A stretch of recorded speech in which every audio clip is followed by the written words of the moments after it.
News Marathi बाणा, लढूया मराठी अस्मितेसाठी. आपला आवाज, आपली वृत्तवाहिनी. नमस्कार, मी सुद्धा न्यूज मराठी बाणाच्या बातमीपत्रामध्ये आपल्या सगळ्यांचं स्वागत. आता पाहूयात सविस्तर बातम्या. नागरिकांच्या वैयक्तिक तक्रारींचा निपटारा तातडीने व्हावा यासाठी तालुकास्तरीय लोकशाही दिनाच्या धर्तीवर आता ठाणे महानगरपालिकेच्या वतीने दर महिन्याच्या तिसऱ्या सोमवारी परिमंडळ स्तरावरही लोकशाही दिनाचे आयोजन केले असून दिनांक 15 फेब्रुवारी 2021 रोजी परिमंडळ लोकशाही दिन होणार आहे. लोकशाही दिनासाठी नागरिकांनी 15 दिवस आधी दिनांक 1 फेब्रुवारी 2021 पूर्वी आपली निवेदनं सादर करण्याचं आवाहन ठाणे महानगरपालिकेच्या वतीने करण्यात आलंय. नागरिकांनी आपली निवेदने परिमंडळ 1 कळवा मुंब्रा दिवा प्रभाग समिती अंतर्गत उपायुक्त कार्यालय कळवा प्रभाग समिती कार्यालय कळवा परिमंडळ 2 नौपाडा वागळे प्रभाग समिती अंतर्गत उपायुक्त कार्यालय नौपाडा प्रभाग समिती कार्यालय ठाणे परिमंडळ 3 उथळसर वर्तकनगर लोकमान्य सावरकर नगर माजीवाडा मानपाडा प्रभाग समिती अंतर्गत उपायुक्त कार्यालय माजीवाडा मानपाडा प्रभाग समिती कार्यालय ठाणे या ठिकाणी सादर करावीत.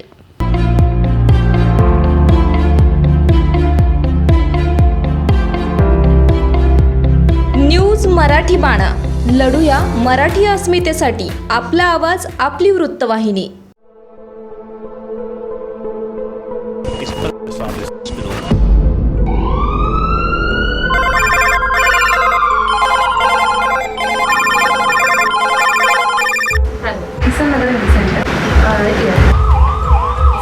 संपूर्ण जगावर कोरोना कोविड-19 विषाणूचे संकट ओढवले आणि या संकटाशी दोन हात करण्यासाठी ठाणे महानगरपालिकेने उभी केली स्वतःची अशी अद्ययावत कोविड वॉर रूम म्हणजेच सेंट्रलाइज बेड ॲलोकेशन सेंटर सिबॅक एखाद्या यंत्राप्रमाणे 24 तास काम करीत असते. सकाळी 7 ते दुपारी 3, दुपारी 3 ते रात्री 11 व रात्री 11 ते सकाळी 7 वाजेपर्यंत प्रत्येक शिफ्टमध्ये मेडिकल ऑफिसर, वरिष्ठ प्रशासकीय अधिकारी व इतर कर्मचारी कार्यरत असतात. ठाणे महानगरपालिका क्षेत्रात ठाणे महापालिकेचे 1000 बेड असलेले ग्लोबल कोविड रुग्णालय व एका सरकारी रुग्णालयासह 28 कोविड रुग्णालय व 8 क्वारंटाईन सेंटर आहेत. त्यामुळेच आज कुठल्याही कोविड रुग्णाला बेड मिळालं नाही, अँब्युलन्स मिळाली नाही, अशा प्रकारची तक्रार राहिलेली नाही. हे सगळं वाढवल्यामुळे आज रिकव्हरी रेट जो आहे हा 90% वर गेलेला आहे. ही मोठी अचिव्हमेंट आहे आणि डेथ रेट आम्ही कमी केलेला आहे ठाणे महापालिकेने. या सगळ्याच बाबी ज्या आहेत अतिशय आशादायक चित्र आपल्याला समोर दिसतंय की असंच आपलं काम सुरू राहील. त्यामुळे कोविडचं प्रमाण सगळ्यात आधी शून्यावर ठाण्यामध्ये येऊ शकतं. नवीन आयुक्त डॉक्टर विपिन शर्मा रुजू झाल्यानंतर त्याने सर्व टीमला, अधिकाऱ्यांना, लोकप्रतिनिधींना सोबत घेऊन या नवीन कोविड वॉर रूमला सुरुवात केली आणि त्याचाच हा जो काही परिणाम दिसतोय. त्यामुळे मी आयुक्त आणि त्यांच्या टीमचं देखील मनापासून अभिनंदन करतो.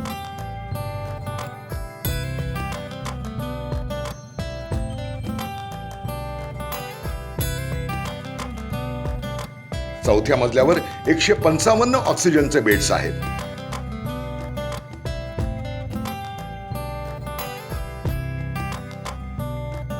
पाचव्या आणि 6व्या मजल्यावर प्रत्येकी 155 साधे बेड्स उपलब्ध आहेत.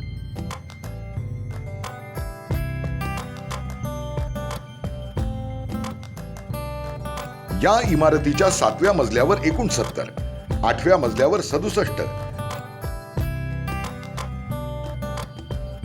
9व्या मजल्यावर 67 बेड्स आणि 10व्या मजल्यावर 22 बेड्स अशी एकूण 1024 बेड्सची क्षमता या रुग्णालयामध्ये आहे. आवश्यकता वाटल्यास या रुग्णालयामध्ये अतिरिक्त 300 बेड्स निर्माण करता येऊ शकतात. रुग्णालयातील एकूण बेड्सपैकी ऑक्सिजनची सुविधा असलेले 500 बेड्स आहेत. महत्वाचं म्हणजे या रुग्णालयामध्ये सर्व उपचार विनाशुल्क होणार असल्यानं ठाणेकरांसाठी ही मोठी सुविधा ठरणार आहे.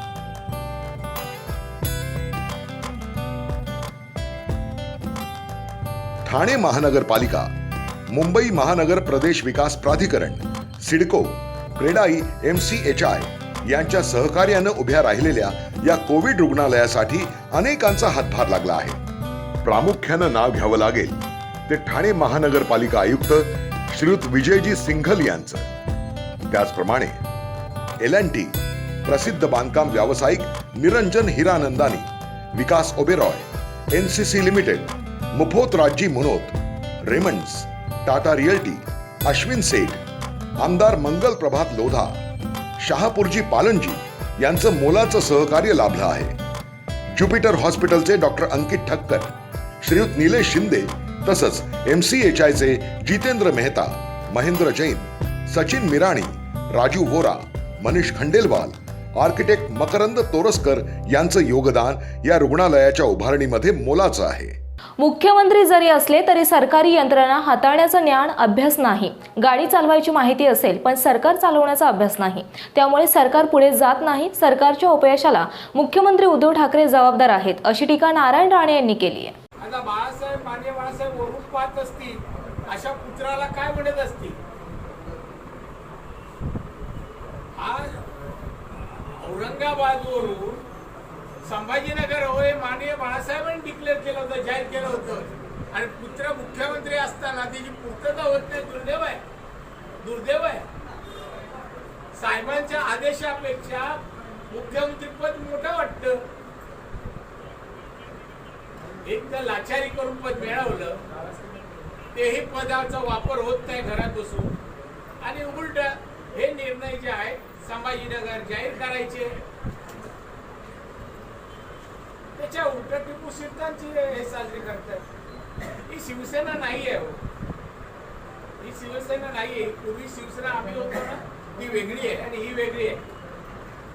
मुख्यमंत्री म्हणते सध्या कार आणि सरकार ते स्वतः चालवतात, कार आणि सरकार ते स्वतः चालवतात, स्टेरिंग त्यांच्या हातात आहे। कुठे थांबायचं, कुठे पुढे जायचं, खड्डे कुठे त्यांना पूर्ण कल्पना। ते वारंवार असं म्हणत असतात की हे सरकार माझ्या हातात आहे किंवा सगळी ताकद माझ्या हातात आहे। तुम्ही कसं बघता? कारण नेमकं ते कोणाकडे म्हणतात, भाजपकडे करतात की मुख्यमंत्री जरी असले तरी मुख्यमंत्री म्हणून सरकारी यंत्रणा हाताळण्याचं ज्ञान अभ्यास त्यांच्याकडे नाही आहे।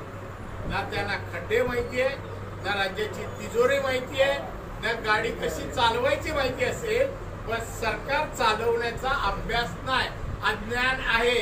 त्यामुळे पुढे सरकार जात नाहीये। आज पगार वगैरे होत नाही, ठप्प झालाय हे सरकार, त्याला कारण उद्धव ठाकरेच आहे। त्यांचा आपल्या मंत्र्यांवर अंकुश नाही। राष्ट्रवादी त्यांच्या बाजूला, दुसऱ्या बाजूला काँग्रेस आणि शिवसेना पाऊस नका, ते तर कलेक्टर सारखे फिरतायत सगळीकडे कलेक्शन। एक कलमी कार्यक्रम आहे कलेक्शन। विजेचा जो प्रश्न होता कोरोनाच्या काळात, त्यावेळेस सरकारने म्हटलं की आम्ही लोकांना मदत करू, 100 युनिटपर्यंत वीज फ्री देऊ।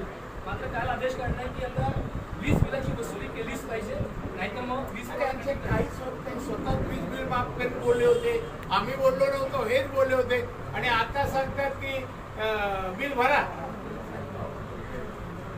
लोकांनी निर्णय घ्यायला पाहिजे अशा दुतोटी लोकांचा। कसले रस्त्यावर उतरताय?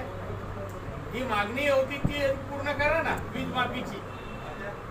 हे नाटक आहे, सगळं नाटक आहे। आणि त्याच्या शरद पवार आहे म्हणून मी शब्द वापरत नाही, ते शरद पवार सोडून बाकी जे चाललंय हे नवटंकी आहे। राणेसाहेब उद्धव ठाकरे परवाला असं म्हणाले की रस्त्यामध्ये खड्डे असले तरी मी 5 वर्ष सरकार पूर्ण करणार। राज्यातील नोकर भरती आणि पदोन्नतीबाबत राज्य मंत्रिमंडळाच्या बैठकीमध्ये लवकरच मोठा निर्णय होण्याची शक्यता आहे। आज झालेल्या राज्य मंत्रिमंडळाच्या बैठकीमध्ये अनेकांनी राज्यातील नोकर भरती आणि पदोन्नतीची मागणी केल्याची माहिती समोर आली आहे। राज्याचे ऊर्जा मंत्री नितीन राऊत यांनीही परिमंडळ बैठकीनंतर प्रसारमाध्यमांशी संवाद साधताना याबाबत सांगितलं आहे। नोकर भरतीबाबत मी देखील मागणी केली। गृह खात्याने नोकर भरतीचं परिपत्रक काढलं, त्याचप्रमाणे प्रशासन विभागाचं परिपत्रक काढावं आणि त्यानुसार नोकर भरती केली जावी अशी विनंती केली आहे। ती विनंती मान्य झाली आहे असं नितीन राऊत यांनी सांगितलं। राज्य मंत्रिमंडळाच्या बैठकीमध्ये काही मंत्र्यांनी नोकर भरतीचा प्रश्न उपस्थित केला। कोरोनामुळे आणि SEBC आरक्षणाला स्थगिती असल्याने रखडलेली नोकर भरती पुन्हा सुरू करण्याबाबत अनेक मंत्र्यांनी मागणी केली नाही। काही तांत्रिक बाबी दूर करून नोकर भरती सुरू करता येईल का याची चाचपणी राज्य सरकारकडून केली जाणार आहे। त्यानंतर रखडलेली नोकर भरती सुरू करण्याबाबत निर्णय घेतला जाऊ शकतो असं सांगितलं जात आहे। कोरोना काळातील वीज बिले माफ करण्याची सरकारने घोषणा केली होती, मात्र अद्यापही वीज बिल माफ झालं नाहीये। सरकारने वीज बिल माफ न केल्यास रस्त्यावर उतरण्याचा इशारा माजी खासदार राजू शेट्टी यांनी दिलाय। शेती वीज पंपाच्या वीज दराबद्दल आणि एकूणच वीज दरामध्ये जी तफावत आहे त्या संदर्भात आज दुपारी ऊर्जा मंत्र्यांच्या बरोबर बैठक झाली आणि आम्ही त्यांना विनंती केली की उच्च दाब वीज जी उच्च दाबाची वीज शेतीपंपांना दिली जाते त्याचा दर कमी आहे आणि लघुदाबासाठी जास्त दर आहे. हे विसंगत आहे. याच्यामध्ये दोघांचाही दर समान करण्याची गरज आहे आणि जे योजना सरकारनं थकबाकीसाठी आणलेल्या आहेत ती चुकीची आहे. त्याच्यामध्ये 5 वर्षाची जी व्याजाची आकारणी केली आहे ती व्याजाची आकारणी मागं घ्यावी आणि जी मुद्दल आहे ते मुद्दल गृहीत धरून त्याच्या 50% जर भरण्यासाठी शेतकऱ्यांना सांगितलं तर आम्ही भरण्यास तयार आहोत आणि त्याचा तातडीनं विचार व्हावा. तर त्या संदर्भात ऊर्जामंत्र्यांनी हा नवीन आलेला प्रस्तावाचा विचार करू असं सांगितलं. घरगुती वीज बिलाबद्दल ऊर्जा मंत्र्यांचं म्हणणं असं पडलं की हा निर्णय फक्त मुख्यमंत्रीच घेऊ शकतात. आज आम्ही मुख्यमंत्री आणि उपमुख्यमंत्री दोघांनाही भेटलो आणि त्यांना निर्वाणीचा इशारा दिला की लॉकडाऊनच्या काळामध्ये जे 3 महिन्याचं घरगुती वीज बिल आहे ते सर्वसामान्य लोकांना परवडण्यासारखं नाही. त्या काळामध्ये रोजगार गेला, व्यवसाय बुडाला आणि घरात तुम्ही सर्वसामान्यांना कोंडून घातला. अशा परिस्थितीमध्ये वीज बिलं भरायची कशी? आम्ही ते भरू शकत नाही आणि त्यामुळं पुढची वीज बिलं थांबलेली आहेत.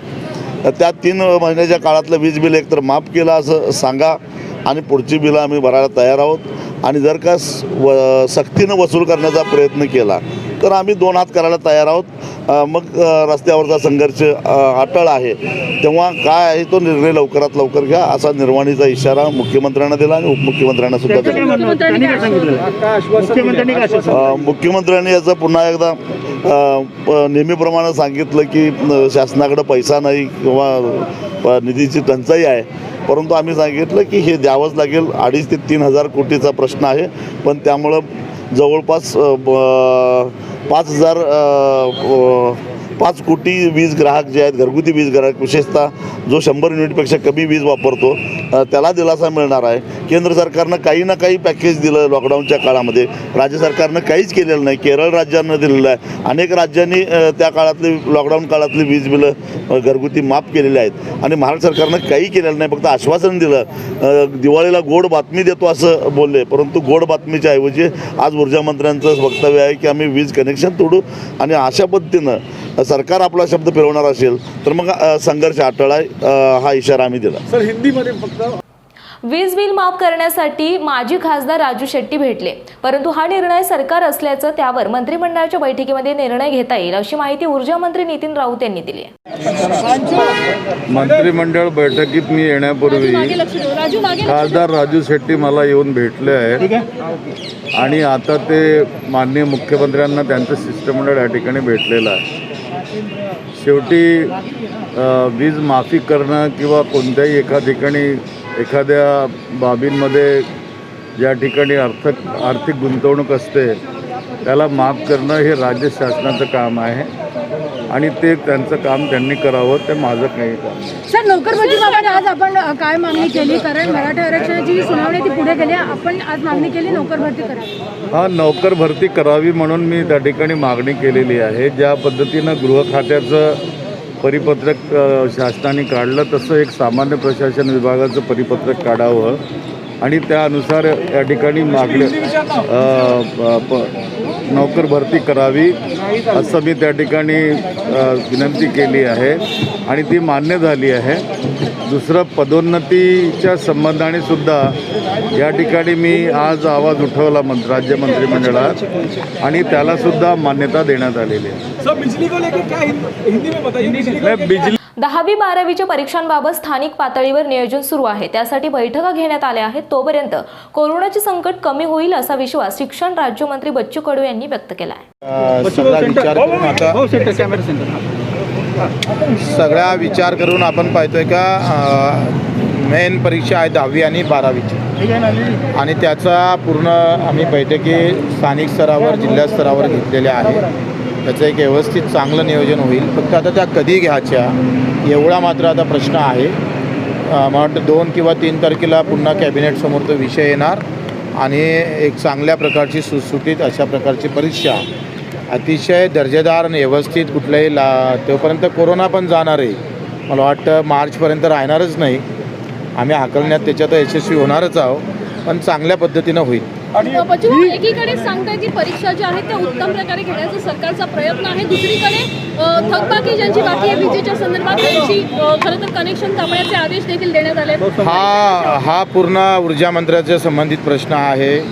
त्या बाबतीत मुख्यमंत्री किंवा ऊर्जा मंत्रीच बोलू शकतं. मी एवढा मोठा नाही आहे. फीच्या संदर्भात नेमका काय निर्णय घेण्यात आलाय? फी कमी होणार आता आपण फीच्या बाबतीत आपण जे सांगतोय की मी वारंवार सांगितलं, मी 15 शाळेवर नागपूरच्या आता ऑडिट आपण करणं सुरू केलं, पुण्याच्या शाळेवर केलं, मुंबईच्या पण होईल. थोडा वेळ द्या, 6 महिने. ह्या सगळ्या शाळा यांनी घेतलेल्या फी ज्या घेतल्या ह्या चुकीच्या घेतलेल्या आहे. त्यांना कमी करण्याचा विषयच नाही. ज्या चुकीच्या घेतल्या त्याच्यावरच रिकव्हरी करून त्या पालकाच्या खिशात देण्याचा प्रयत्न करू. मुख्यमंत्र्यांना रिक्वेस्ट करणार आहात का की परीक्षेच्या दरम्यान तरी अशा प्रकारे ज्यांचं थकबाकी बाकी आहे त्यांचं वीज कापू नये या संदर्भात? मला वाटतं इतक्या लवकर काही कारवाई होणार नाही. शासन निर्णय घेतं, 6 महिन्यानंतर अंमलबजावणी होतं. ते बिलकुल नक्की मुख्यमंत्र्यांशी बोलू. राज्यातील गोरगरीब शेतकरी, मजूर आणि विद्यार्थी वर्ग उपाशी राहू नये यासाठी मुख्यमंत्री उद्धव ठाकरे यांच्या सूचनेनुसार महाविकास आघाडी सरकारचा महत्त्वाकांक्षी कार्यक्रम असलेली शिवभोजन योजना सुरू करण्यात आली आहे. राज्यामध्ये 26 जानेवारी 2020 ते 20 जानेवारी 2021 या कालावधीमध्ये तब्बल 3 कोटी नागरिकांनी शिवभोजन थाळीचा आस्वाद घेतला. याची माहिती अन्न आणि नागरी पुरवठा ग्राहक संरक्षण मंत्री छगन भुजबळ यांनी दिली आहे. राज्यातील गरीब आणि गरजू नागरिकांसाठी असलेल्या या शिवभोजन थाळी योजनेचा असाच वाढता प्रतिसाद राज्य शासनास प्रेरणादायी आहे. तसेच राज्यातील गरीब, मजूर आणि कामगार वर्गाला या योजनेचा फायदा होत असल्यामुळे राज्याचे अन्न, नागरी पुरवठा आणि ग्राहक संरक्षण मंत्री छगन भुजबळ यांनी समाधान व्यक्त केलं आहे. राज्यामध्ये 267 केंद्रांवर 18,166 आरोग्य कर्मचाऱ्यांना कोरोना लसीकरण करण्यात आले. सायंकाळी 7 वाजेपर्यंत ही आकडेवारी असून काही ठिकाणी लसीकरणाचे सत्र उशिरापर्यंत सुरू होते, त्यामुळे अंतिम आकडेवारीमध्ये बदल होऊ शकतो. राज्यामध्ये शनिवारी आणि त्यानंतर मंगळवार आणि बुधवारी झालेल्या सत्रांमध्ये आतापर्यंत एकूण 51,660 जणांना लसीकरण करण्यात आल्याची माहिती आरोग्य विभागाने प्रधान सचिव डॉक्टर प्रदीप व्यास यांनी दिली आहे. राज्यामध्ये काल 312 जणांना कोवॅक्सिन लस देण्यात आली असून आतापर्यंत एकूण 881 जणांना ही लस देण्यात आली आहे. किमान आधारभूत दराने खरेदी करण्यात आलेल्या कापसाचे चुकारे शेतकऱ्यांना वेळेत अदा करण्यासाठी महाराष्ट्र राज्य सहकारी कापूस उत्पादन पणन महासंघाद्वारे बँक ऑफ महाराष्ट्र यांच्याकडून 6.35% व्याजदराने घ्यावयाच्या 1,500 कोटी रुपयांच्या कर्जास शासन हमी मंजूर करण्याचा निर्णय आज राज्य मंत्रिमंडळाच्या बैठकीमध्ये घेण्यात आलाय. अध्यक्षस्थानी मुख्यमंत्री उद्धव ठाकरे होते. याचबरोबर मंजूर होणाऱ्या शासन हमीवर कापूस पणन महासंघास द्यावे लागणारे हमी शुल्क देखील माफ करण्यात आले. हंगाम 2020-21 करिता केंद्र शासनाने मध्यम धाग्याच्या कापसाला 5,515 प्रति क्विंटल तर लांब धाग्याच्या कापसाला 5,825 प्रति क्विंटल असा हमी दर निश्चित केला आहे. राज्यामध्ये झालेला समाधानकारक पाऊस, अनुकूल हवामान यामुळे या हंगामामध्ये 400 लाख क्विंटल कापसाचे उत्पादन अपेक्षित आहे. कापसाचे आंतरराष्ट्रीय बाजारभाव कमी असल्याने खुल्या बाजारातील कापसाचे दर कमी झालेले असल्याने आणि केंद्र सरकारने हमी भावामध्ये केलेली वाढ विचारात घेता कापूस पणन महासंघास या हंगामामध्ये मागील हंगामापेक्षा मोठ्या प्रमाणामध्ये कापसाची हमी भावाने खरेदी करावी लागणार आहे. राज्यातील शिक्षण पद्धतीचे अध्यापन, अध्ययन आणि परिणाम यांचे बळकटीकरण म्हणजे स्टार्स प्रकल्पाच्या अंमलबजावणी संदर्भातील प्रस्ताव आज मंत्रिमंडळाच्या बैठकीमध्ये मांडला. या संदर्भामध्ये अधिक माहिती वर्षा गायकवाड, शालेय शिक्षण मंत्री यांनी दिली आहे. नमस्कार. राज्यातील शिक्षण पद्धतीमध्ये अध्यापन, अध्ययन व त्याचे परिणाम म्हणजेच लर्निंग आउटकम या संदर्भामध्ये आपण स्टार जे आहे त्या प्रकल्पाची आज मंत्रिमंडळासमोर आपण घेऊन गेलो आणि मंत्रिमंडळाने तो मान्य केलेला आहे. या प्रकल्पाच्या अंतर्गत आपण महाराष्ट्र राज्यामधील जी पूर्व प्राथमिक आणि 12वीपर्यंत मुलं आहेत त्यांना दर्जेदार शिक्षण मिळावं आणि अभ्यासक्रमामध्ये आमूलाग्र बदल करावा या दृष्टिकोनातून प्रयत्न करणार आहोत. तिथल्या असलेल्या भौतिक सुविधा, इन्फ्रास्ट्रक्चरमध्ये काय बदल केले पाहिजे त्या संदर्भामध्ये आपण विचार करणार आहोत. शिक्षकांच्या माध्यमातून त्यांना प्रशिक्षण दिलं जाणार आहे. त्याच्यामध्ये नाविन्यपूर्ण उपयोग करून व्यावसायिक व कौशल्य संदर्भात प्रशिक्षण देणं, त्याचा फायदा भविष्यामध्ये विद्यार्थ्यांना होणार आहे. आणि अशा विविध गोष्टी आपण या माध्यमातून करत आहोत. याच्यासाठी एकूण जो निधी लागणार आहे तो 976 कोटी रुपयाचा निधी आहे. केंद्र सरकारच्या माध्यमातून 586 कोटी निधी आपल्याला मिळणार आहे व राज्य सरकारच्या माध्यमातून 390 कोटी रुपयासाठी खर्च होणार आहे. एकत्रितपणे प्रयत्न करून आपण राज्यातील अध्यापन, अध्ययन व त्याचे परिणाम साधण्याचा प्रयत्न करणार आहोत. येणाऱ्या 5 वर्षामध्ये आपण हे अचीव करू या दृष्टिकोनातून आमचा करण्याचा प्रयत्न राहील. धन्यवाद. ह्या होत्या दिवसभराच्या सविस्तर बातम्या. पुन्हा भेटूया पुढील बातमीपत्रात. तोपर्यंत पाहत राहा न्यूज मराठी बाणा. मराठी बाणा या मराठी वृत्तवाहिनीला यूट्यूबवर सबस्क्राईब करा आणि बेल आयकॉन प्रेस करा.